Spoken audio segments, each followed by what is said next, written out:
Opération filtrage et distribution de tracts ce matin au rond-point de la sortie Pau-Centre de l'autoroute. Les personnels des centres hospitaliers étaient mobilisés dans le cadre de la journée nationale d'action. Depuis plusieurs années, la situation s'est dégradée et la grogne est importante dans le service public de la santé. Ça touche le personnel qui est de plus en plus en arrêt maladie parce qu'il est épuisé. On a des situations de burn-out qui sont de plus en plus nombreuses, les gens qui se font mal. Aujourd'hui, l'absentéisme à Pau, notamment à l'hôpital, est très important, beaucoup plus que l'année dernière. Et on n'arrive pas à soigner les patients correctement, donc ça crée des situations dramatiques.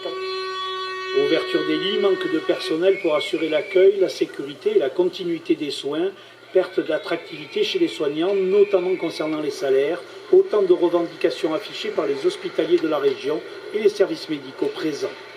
La qualité des soins maintenant elle est sacrifiée, les soignants, les équipes, les aides-soignantes, les infirmières, les médecins, les cadres, tout le monde est en souffrance.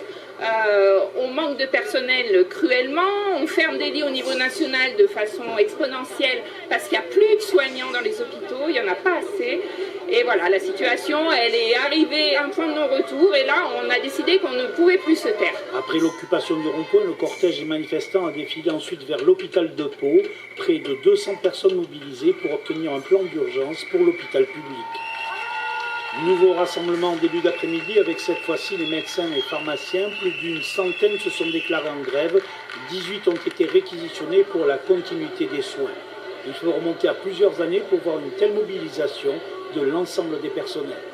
Tous, au quotidien, médecins, paramédicaux, on est insatisfaits dans la façon dont on prend en charge les patients parce qu'on sent que les choses se dégradent et que le niveau de sécurité diminue et ça, c'est pas acceptable pour des soignants. Depuis 10 ans, les plans d'économie ont amené les hôpitaux publics à restreindre leur offre. Le dernier plan d'urgence en septembre de 750 millions d'euros n'a pas résolu le problème. C'est tout le système hospitalier qui se paupérise. Certains services sont également en grande difficulté au niveau médical parce que maintenant on a des grosses difficultés pour attirer des nouveaux médecins, pour recruter. Aujourd'hui, un collectif réunissant personnel, cadres et médecins des hôpitaux de la région s'est constitué.